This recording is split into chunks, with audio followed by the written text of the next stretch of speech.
अचानक से आपको बुलाना पड़ा हंगामी प्रेस कॉन्फ्रेंस के लिए। इशू जो है हमारे सामने, सबसे पहले तो मैं वेलकम करता हूं, हमारे पास उज़ैर खान साहब हैं, आल पाकिस्तान मुस्लिम लीग के लेबर विंग के प्रेसिडेंट और पीस पार्टी उन्होंने ज्वाइन की है। इस वक्त हमारे सामने जो अहम इशू है वो है कल की एडवाइजरी कमेटी इरसा का इजलास जो हुआ है वहाँ पे। उस इरसा के इजलास में जो सिंध के नुमाइंदे थे, मेंबर हमारे इरसा के सिंध की तरफ से, और सेक्रेटरी इरिगेशन, सेक्रेटरी एग्रीकल्चर, और जो हमारे टेक्निकल टीम यहाँ से गई थी चीफ इंजीनियर्स की, जब इजलास शुरू हुआ, इस इजलास से 2 दिन पहले टेक्निकल कमेटी का इजलास हुआ था जिसमें पानी की एंटीसिपेशन, जो पानी आना था उसको डिटरमिन किया गया कि इस सीज़न में, रबी की सीज़न में कितना पानी आएगा। और ब्रीफिंग हुई तो लगा कि ये डिस्ट्रीब्यूशन वो जो कर रहे हैं पानी की डिस्ट्रीब्यूशन, वो किसी नए फार्मूले के तहत कर रहे हैं। जो फार्मूला अकार्ड में दिया गया है, जो पेराज अकार्ड के अंदर है, उससे हटके कोई बात हो रही थी, जिसके ऊपर मेंबर इरसा सिंध ने और जो यहाँ से हमारे टेक्निकल टीम गई थी उन्होंने शदीद एहतजाज किया। उन्होंने कहा कि अकार्ड की पेरा 2 ये बताती है कि पानी अगर 114 MF होगा तो वो किस तरह डिस्ट्रीब्यूट होगा बिटवीन द प्रोविंसेस। अगर पानी कम है तो उसमें शार्टेजेस किस तरह 14B के तहत सूबों को बर्दाश्त करनी है। और ये जिस तरह आप डिस्ट्रीब्यूशन करने जा रहे हैं, ये तो आउट ऑफ अकार्ड है, इसका अकार्ड से कोई ताल्लुक नहीं है। इसके ऊपर काफ़ी देर कोशिश की गई सिंध के नुमाइंदों की तरफ से कि उनको ये बावर कराएं कि ये जो आप डिस्ट्रीब्यूशन कर रहे हैं ये गैर आइनी है, गैर कानूनी डिस्ट्रीब्यूशन करने जा रहे हैं, इसका उस तारीखी अकार्ड से कोई ताल्लुक नहीं है। जो 70 साल की कोशिशों के बाद, 60 सालों की कोशिशों के बाद 1991 में सूबों के दरमियान वो अकार्ड हुआ था, उस अकार्ड पे आप अमल नहीं कर रहे। मेहरबानी करके उस अकार्ड के ऊपर अमल करें। और सूबा Sindh being a lower riparian बहुत ज़्यादा सफ़र किया है सूबा सिंध ने। कोटरी डाउन स्ट्रीम से 10 MF पानी जो हमसे वादा किया गया है 1991 के अकार्ड में, वो आप नहीं दे रहे सूबा सिंध। और ठट्टा बदीन डिस्ट्रिक्ट सी इंट्रूजन की वजह से बहुत मुतासर हुए हैं। थर्ड पार्टीज इंडिपेंडेंट कंसल्टेंट कहते हैं कि 32 लाख एकड़ ज़मीन सिंध की तबाह और बर्बाद हो गई है सी इंट्रूजन की वजह से। हमारे टेल एंड एरियाज़ में पानी नहीं पहुंचा। खरीफ के दौरान सिंध के साथ तारीखी ज़्यादती की गई है। 60 साल में इतनी ज़्यादती नहीं हुई खरीफ के दौरान जो इस खरीफ में सिंध के साथ इरसा ने ज़्यादती की है। हमारे टेल एंड एरियाज़ आज तक गैर आबाद हो गए हैं। टेल एंड एरियाज़ में खरीफ की पैदावार तो नहीं हो सकेगी, लेकिन जो एरियाज़ के अंदर गुड्डू के कमांड एरिया में, कोटड़ी के कमांड एरिया में, सखर के कमांड एरिया में, वहाँ पे पानी नहीं पहुँच सका, जिसकी वजह से वहाँ पे जो फसलें लेट लगाई गई, जो पानी अप्रैल में आना था वो पानी आपने अगस्त में दिया है। अब वो खरीफ का पानी अगर आज आप बंद करेंगे सितंबर की एंड पे और रबी का सीज़न स्टार्ट होगा तो वो पानी, उन लोगों को पानी अभी भी 1 महीना चाहिए। अब बदीन के लिए, बदीन के आबादगार हमसे मुतालबा करते हैं कि खरीफ के लिए 1 महीना पानी और हमें दें, क्योंकि जो राइस, जो उन्होंने चावल लगाए हैं उनको पानी 1 महीना चाहिए। तो ये सारी बातें वहाँ डिस्कशन हुई कि सिंध के साथ बड़ी ज़्यादती हुई है खरीफ में। सिंध के साथ अभी रबी में आप आउट ऑफ अकार्ड पानी की डिस्ट्रीब्यूशन करने जा रहे हैं जो कतन कबूल सिंध को नहीं है। उसके ऊपर सिंध के नुमाइंदों ने बाइकाट किया। बाइकाट करके हम इजलास से निकल आए हैं। अगर वो कोई डिस्ट्रीब्यूशन इस वक्त करते हैं सिंध के सिवा, सिंध को बाईपास करते हुए अगर कोई डिस्ट्रीब्यूशन करते हैं, वो गैर आइनी है, गैर कानूनी होगी और सिंध को बहुत बड़ा नुकसान होगा। सिंध को कॉन्फिडेंस में लिए बगैर इरसा अगर कोई मनमानी करती है, उसको कोई कानूनी, कोई आइनी हक नहीं है कि इस तरह बैठ के, अगर उनको इस तरह बैठ के फैसले करने हैं, वो सिंध के नुमाइंदों को बुलाने की कोई ज़रूरत नहीं है वहाँ पे। अगर इरसा इस तरह मनमानी करता रहा कि ये नुकसान जो खरीफ में हुआ है ये हम कहते हैं कोई सिंध का नुकसान नहीं है, पाकिस्तान का नुकसान है, तो इसके लिए मुझे ये कुछ अर्ज बातें करनी थी आपसे। जो कल इरसा में हुआ है, सिंध ने शदीद एहतजाज किया है, पाकिस्तान पीपल्स पार्टी रोडों के ऊपर एहतजाज कर रही है और नेक्स्ट सीज़न में भी वो हमें नुकसान देने जा रहे हैं, जिसके लिए मैंने कहा आप लोगों को आगाह करूं। इसके साथ में राम खान शोरो साहब ने आपको बता दी, मैं पाकिस्तान पीपल्स पार्टी सिंध की जानिब से उज़ैर अमन साहब को वेलकम कहता हूं, जिन्होंने जो हमारे साथ बैठे हैं, लेबर विंग आल पाकिस्तान मुस्लिम लीग के सूबाई सदर हैं, और इनके साथी जो हैं वो सैकड़ों बाहर भी बैठे हैं। इस प्रेस कॉन्फ्रेंस के बाद वो भी बाज़ाब्ता शमूलियत करेंगे, तो मैं वेलकम कहता हूँ उज़ैर खान साहब।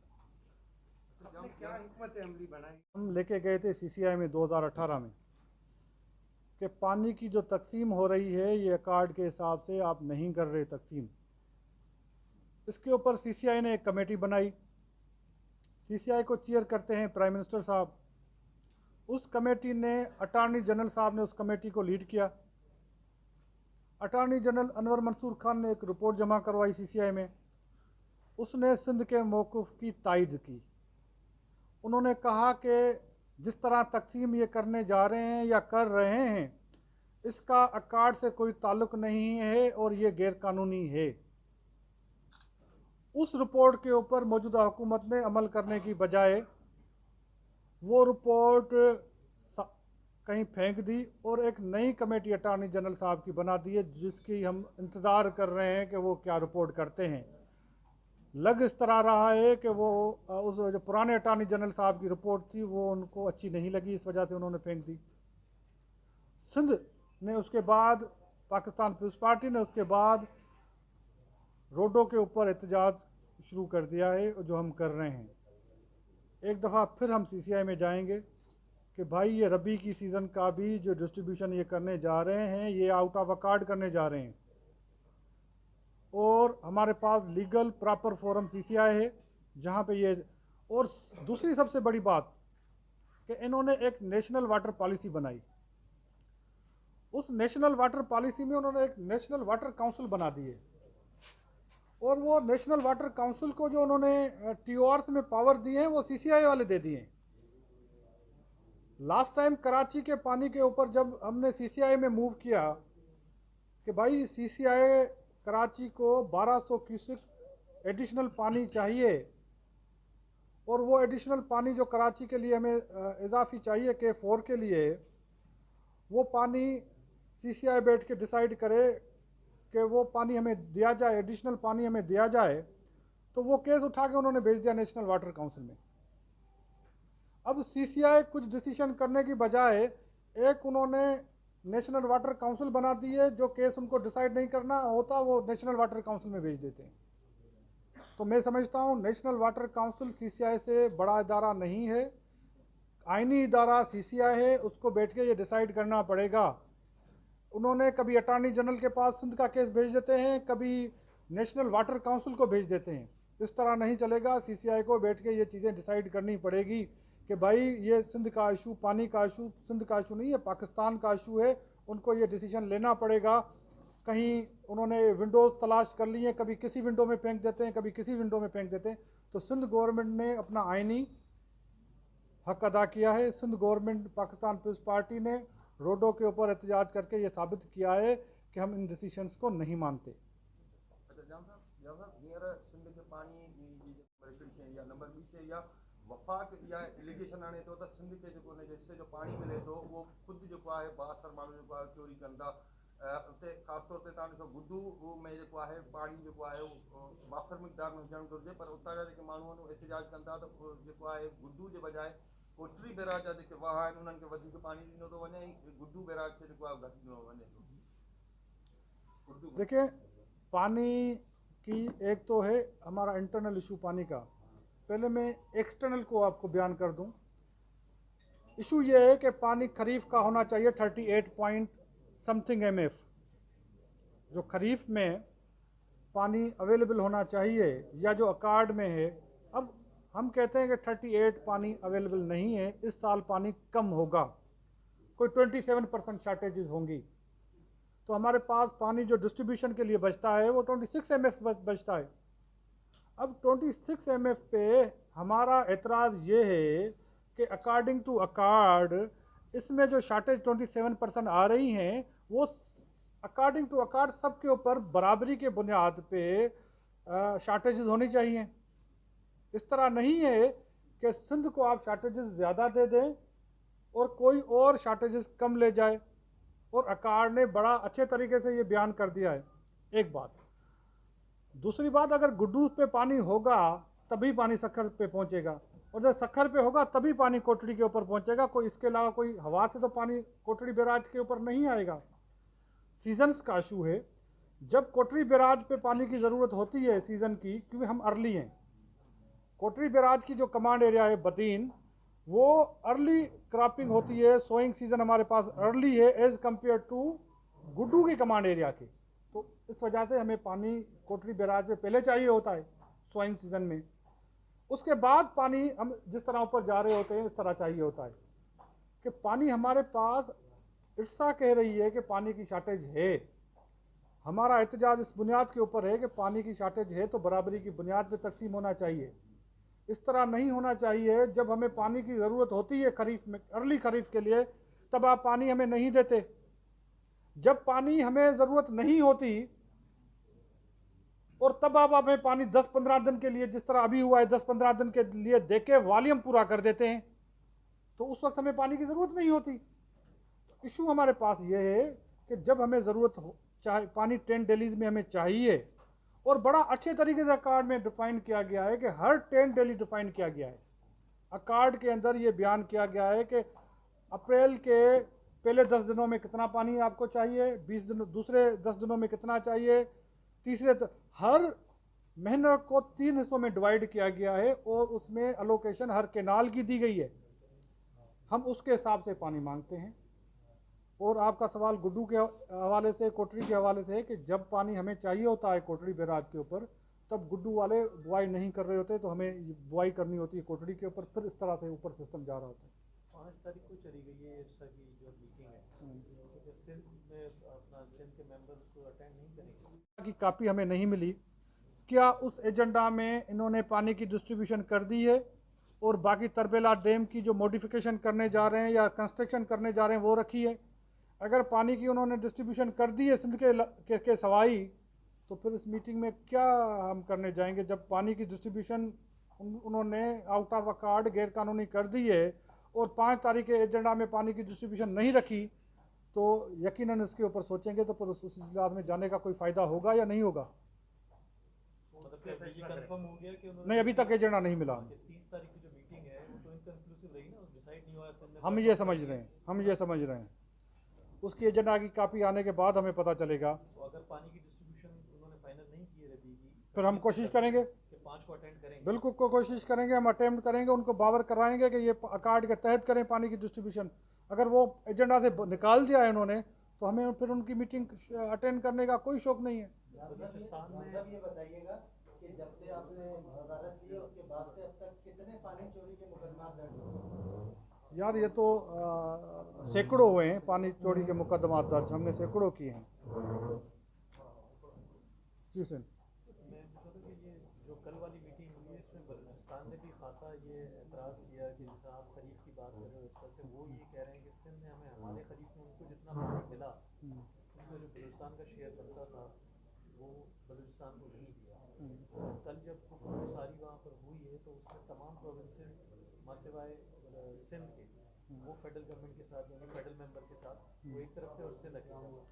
ये बड़ा बलूचिस्तान हिस्टोरिकली इस तरह बड़ा बहुत रेगुलर ये करने लगे हैं इनके मेंबर। बड़ा अहम और इससे कोर क्वेश्चन है कि बलूचिस्तान का मेंबर जो है इरसा का, जो हुकूमत बलूचिस्तान ने वहाँ पे नॉमिनेट या अपॉइंट किया है, वो मेंबर सिंध के ऊपर जो डाका डाला जा रहा है उसमें बराबरी की बुनियाद पे शरीक हो रहा है मुसलसल।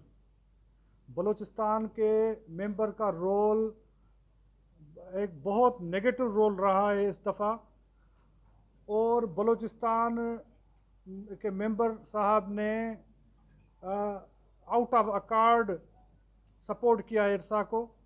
मैं बलूचिस्तान की पॉलिटिकल पार्टीज़ को ये रिक्वेस्ट करता हूँ कि बलूचिस्तान के इस मेंबर के रोल के ऊपर नज़रसानी करे, इसको देखे। ये नुकसान खाली सिंध का नुकसान नहीं है, लेकिन ये मेंबर साहब आप बलूचिस्तान के शेयर को भी नुकसान दे रहा है। अगर कोटड़ी सखर बैराज के ऊपर गुड्डू के ऊपर पानी नहीं पहुंचेगा तो हम इस काबिल नहीं होंगे कि पट फीडर से और NW कैनाल से बलूचिस्तान को पानी दे सकें। तो मैं समझता हूं बलूचिस्तान के मेंबर साहब ने जो रोल अदा किया है वो मीर जाफ़र और मीर सादिक वाला रोल अदा किया है।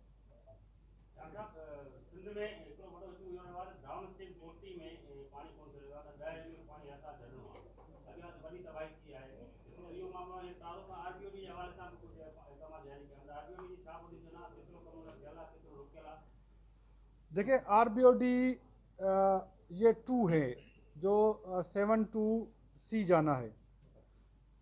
RBOD 1 और 3 MNV जिसको हम कहते हैं वो फेडरल गवर्नमेंट एग्जीक्यूट कर रही है, बना रही है। अभी तक सिंध गवर्नमेंट को वो हवाले नहीं हुआ है। RBOD 2 के बहुत सारे इश्यूज़ हैं और अभी हमारी कोशिश है कि वो RBOD 2 के इतने सारे मसाइल हैं कि हम कह रहे हैं कि फेडरल गवर्नमेंट भाई इसको खुद आके बनाए। हम इन मसाइल को हल नहीं कर सकते, नहीं हमारे पास इतने वसाइल फेडरल गवर्नमेंट ने दिए हैं कि हम इसको कंप्लीट कर सकें। तो हम एक समरी मूव कर रहे हैं, हमारी फेडरल गवर्नमेंट को कह रहे हैं कि भाई इसको आप ही लेके चले जाएं, क्योंकि इस तरह के मसाइल हैं, इस तरह की इसकी अलाइनमेंट आपने बनाई है कि जिस तरह LBOD का इशू चल रहा है हमारे पास, उसकी कैपेसिटी आपने 4000 होनी 20,000 चाहिए, 4000 बना के आपने सिंध गवर्नमेंट के हवाले कर दिए। आज तक वो सर का दर्द है हमारे पास LBOD। तो RBOD का इशू है और हम ये जा रहे हैं कि ये वापस RBOD 2 फेडरल गवर्नमेंट को दें कि भाई ये बच्चा आपका है, इसको खुद संभालें। डाउन स्ट्रीम देखिए वो हमें अपने कमांड एरिया का पानी नहीं दे रहे।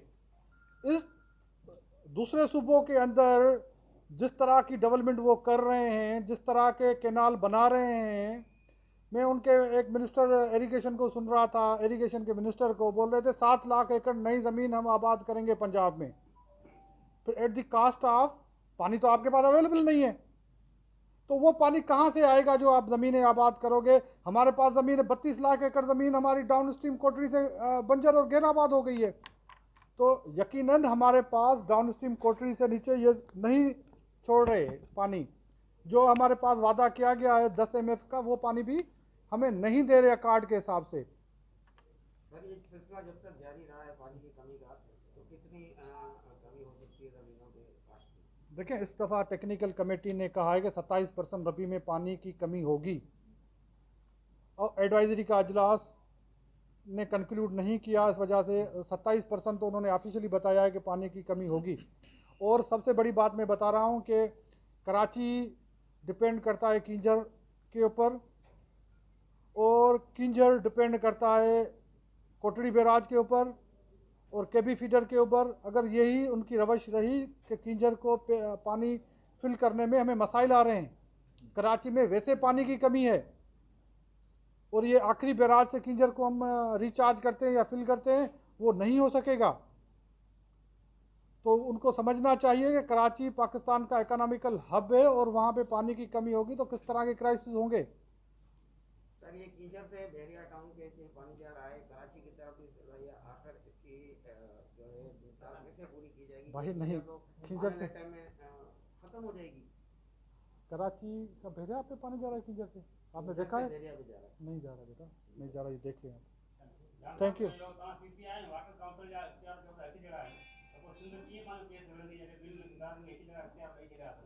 CCI आइनी इदारो आहे, सिंध पंहिंजो केस आइनी इदारे में विढ़ंदी, वाटर काउंसिल में असीं कोन विढ़ंदासीं केस। सिंध जो केस असां CCI में विढ़ंदासीं जंहिंजो पाकिस्तान जे आइन में उन CCI खे एम्पावर कयो वियो।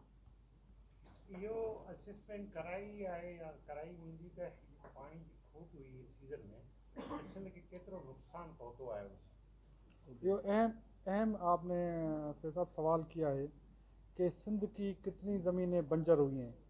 एक तो फिगर वो हैं कि डाउन स्ट्रीम कोटरी से जो पानी नहीं दिया जा रहा, 32 लाख एकड़ का एक फिगर आ रहा है कि डाउन स्ट्रीम कोटरी से 32 लाख एकड़ ज़मीन सी इंट्रूजन की वजह से डिस्टर्ब हुई है हैदराबाद तक। 32 लाख एकड़ ज़मीन हमारी डिस्टर्ब हुई है, डायरेक्ट और इनडायरेक्ट। डायरेक्ट वो है जिसमें हमारे 2 तहसील के हेडक्वार्टर समंदर के अंदर चले गए हैं, जिसको डायरेक्ट सी ने। इनडायरेक्ट वो है, अगर आप हैदराबाद में दरिया के पेट के अंदर बोर करेंगे तो आपको पानी जहरीला मिलेगा। डाउन स्ट्रीम कोटरी में, अगर आप हैदराबाद के डाउन स्ट्रीम कोटरी में दरिया के बेड के अंदर बोर करके देखेंगे आपको पानी जहरीला मिलेगा। पिछले दिनों में बैराज इम्प्रूवमेंट के कंसल्टेंट से मिला था, फॉरेन का कंसल्टेंट जो गुड्डू के ऊपर बैठा था, उसने लिटरली ये कहा कि सिंधु दरिया का पानी रो रहा है। इतना ख़राब पानी, ऊपर से सरफेस वाटर इतना ख़राब हमारे पास आ रहा है। पूरे पाकिस्तान का sewerage system, industrial waste Punjab से लेके सिंध तक, ये सिंधु दरिया के अंदर जा रहा है। 731 पॉइंट्स ऐसे हैं सिंध के अंदर की मैं बात कर रहा हूँ, जिनका पानी सिंधु दरिया के अंदर जा रहा है। पंजाब की असेसमेंट मेरे पास नहीं है। जाम साहब, जिस तरीके से आपने बड़ी पुरज़म अंदाज से हमने बात की है कि सीसीआई का आईनी इदारा, उसी हम अपने केस को परसू करेंगे, आवाज़ बुलंद करेंगे। इसी सिलसिले के साथ में आपके 4 सूबों के जो है, फिर आपने गुफ्तगू की बलूचिस्तान के हवाले से, तो ज़्यादा 3 सूबे एक तरफ हो गए, आप एक तरफ पे जा रहे हैं कि जो आप जिसको आवाज़ उठा रहे इशू के हवाले से। किस तरह समझ सकते हैं कि सीसीआई अपने किस तरह को इंसाफ दे पाएगा सिंध के हवाले से? देखिए, ये सूबा लगती है कि पॉलिटिकल माना कि टेक्निक वो है, पानी सबको पता है ना, प्राइम मिनिस्टर सबको पता है, लेकिन इशू ये आ रहा है कि इस पूरे चीज़ को आप किस नज़र से देखना है? देखिए पॉलिटिकली इंतकामी कार्रवाई की है कि वो चीज़ है, क्या मतलब है? देखिए, मैं इस नज़र से देख रहा हूँ कि पानी का केस जिस तरह 1945 में सर क्लाइडन ने लड़ा था, 1945 का जो हमारे पास मुआहिदा हुआ है पानी के ऊपर, उस मुआहिदे के नतीजे में ही हमें पाकिस्तान में 3 बैराज बने। कोटरी बैराज, गुड्डू बैराज 1945 के मुआहिदे की तरह, और तोनसा के ऊपर बैराज बने। 3 मुआहिदे। 1945 वाला जो मुआहिदा है उसको भी किसी ज़माने में नहीं माना जा रहा था। उसके बाद बहुत बरसों के बाद 1991 में जो अकॉर्ड हुआ, 1991 के अकॉर्ड से पहले सिंध के साथ सबसे बड़ी ज़्यादती ये हुई है कि इंडस वाटर ट्रीटी, जो इंडस बेसिन ट्रीटी जो हुआ, उसके अंदर जो डेवलपमेंट हुई, वो सब डेवलपमेंट सिंध के अंदर एक भी डेवलपमेंट का प्रोजेक्ट नहीं बना। सिंध के अंदर 3 बैराज पहले बन चुके थे, सिंध के अंदर कोई भी इंफ्रास्ट्रक्चर डेवलपमेंट नहीं हुई। हमारा ग्राउंड वाटर जहरीला है, हम सिर्फ सरफेस वाटर के ऊपर डिपेंड करते हैं। सिंध का केस हमें लड़ना है, और सिंध पाकिस्तान का वो सूबा है जिसने पाकिस्तान को बनाया है। पानी का केस आइनी तौर पे, कानूनी तौर पे, इखलाकी तौर पे, being a lower riparian, Sindh का राइट है इंडस के और उसके ट्रिब्यूटरीज के ऊपर। वो केस हमें लड़ना है। अगर बलूचिस्तान का मेंबर ये बात नहीं समझ रहा, अगर पंजाब का मेंबर ये बात नहीं समझ रहा, अगर खैबर पख्तूनख्वा ये मेंबर बात नहीं समझ रहा कि सिंध का नुकसान पाकिस्तान का नुकसान नहीं है, तो मैं समझता हूँ ये इंतहाई बेवकूफ़ी की बात है। उनको समझना चाहिए कि सिंध का केस तो हमें लड़ना ही लड़ना है, क्योंकि ये पाकिस्तान का केस है। Thank you. ये पूछना चाहूँगा कि ये जो सारी सूरत हाल बताइए, उसके बाद सिंध हुकूमत का क्या मुताबिक है, होना क्या चाहिए, सिंध हुकूमत क्या चाहती है? सिंध हुकूमत मुद्दमाना गुजारिश करती हमेशा कि भाई 50-60 साल की मेहनत के बाद चारों सूबों के चीफ मिनिस्टर्स ने सीसीआई के अंदर बैठ के, वज़ीर आज़म पाकिस्तान ने, फेडरल मिनिस्टर ने एक मुआहिदा किया था। एक मुआहिदा 1945 में हुआ, एक मुआहिदा 1991 में हुआ। उसमें ये डिसाइड कर दिया गया कि पानी की डिस्ट्रीब्यूशन किस तरह होनी है।